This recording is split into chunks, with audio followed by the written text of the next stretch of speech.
I will eat Mum on Christmas Day. Um, okay, I think that's incest.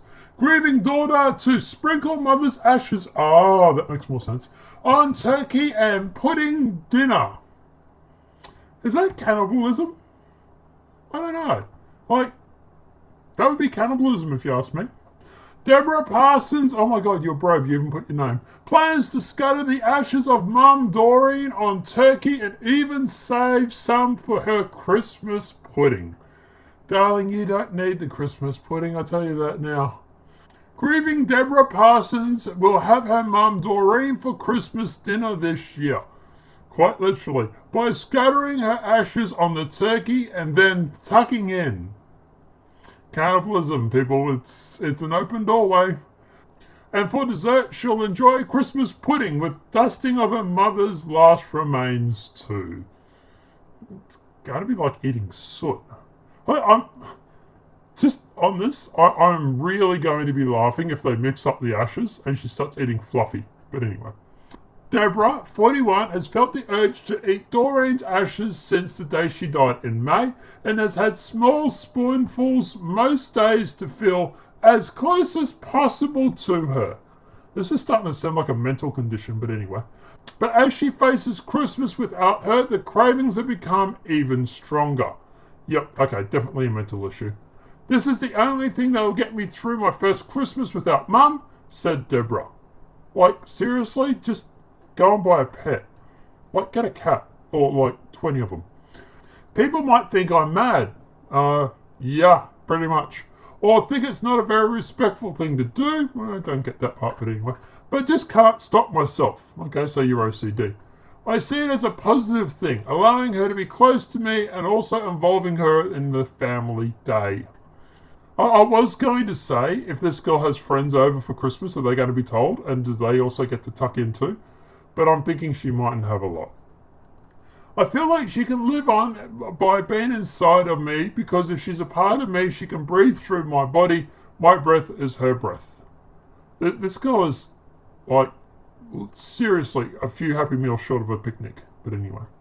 It'll be my first Christmas without her, and I want her to be involved, and this is the only way that feels right to me.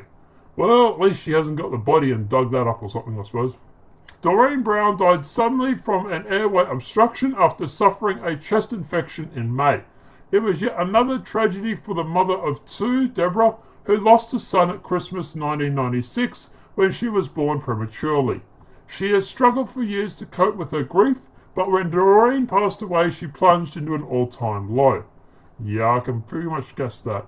My mum and I had a really strong bond and one which would never be broken, even by death, Deborah said. Well, pretty sure it has, actually. She has been... So this is the problem, right? You're thinking that your mum is going to live in your stomach this whole time. Are you aware of how food works? She has been the one who's helped me through all the ups and downs of my life, and then suddenly she just wasn't there anymore. I was distraught. After the funeral and cremation, Deborah began to think what she would do with Doreen's ashes, but rejected the traditional idea of scattering them at a beautiful spot her mum loved. Of course, that would be way too much sense for this woman. It wasn't something that I ever thought about, she said. I always thought I would have more time to think about it. Well. I knew Mum was ill, but never expected her to pass away when she did, so when she went, I had a feeling of huge loss, but also of regret over all the things that weren't unsaid and all the times we would miss in the future. I decided I wanted to do something with her ashes that would make a difference to how we remembered her. I don't want to just scatter them because that would feel like throwing her away.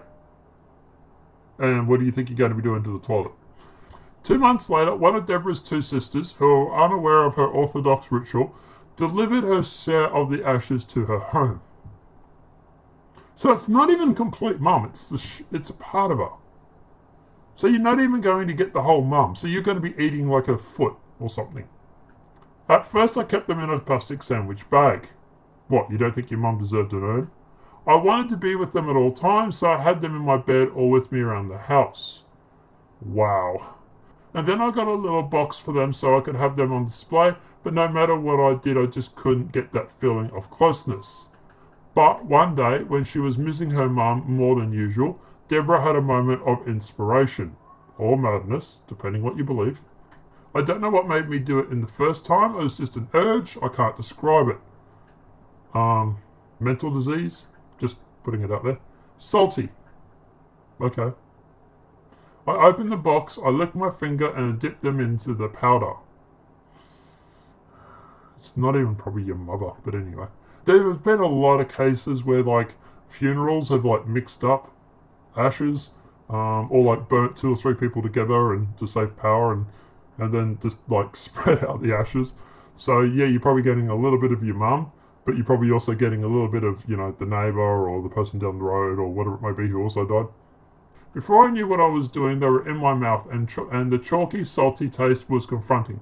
I felt confused by what I had done to begin with, but felt the comfortable and closeness it brought was the first bite of solace I'd had since her death.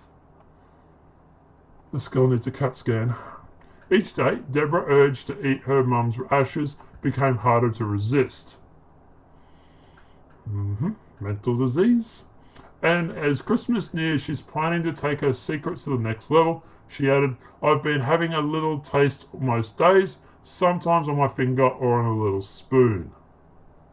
Oh, God.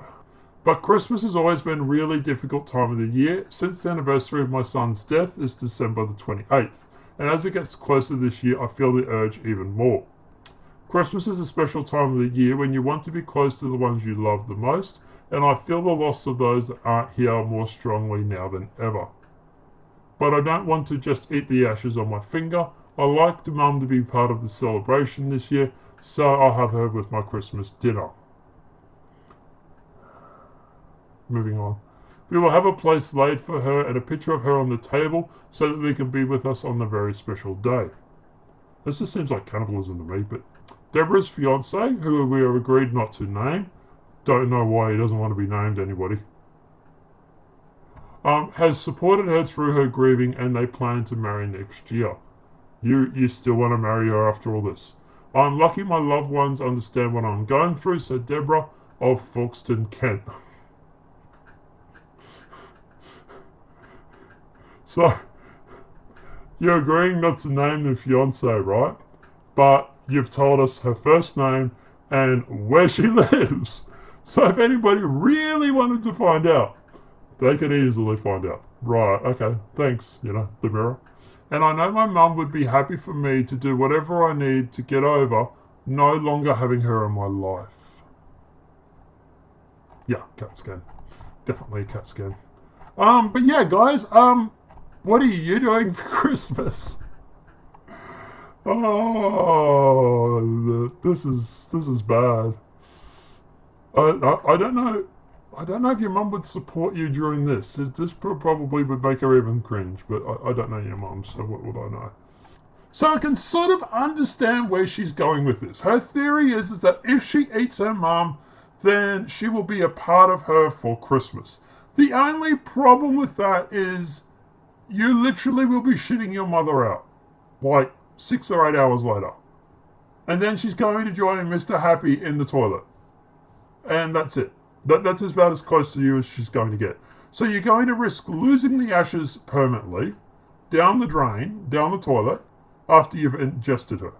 So it's not even going to work as to what she wants. It's not like the ashes are going to, cling to your stomach and stay in there forever. They will literally be shitted out in about 6 or 8 hours.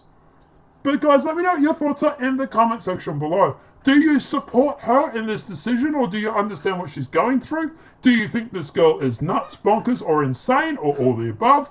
Let me know what your thoughts are in that comment section. If this video has been helpful, please smack a like. If you're new to the channel, welcome and subscribe. If this video has been helpful, please give it a thumbs up. Apart from that, guys, I'll see you in the next demonetized video from YouTube. Have a great day and enjoy.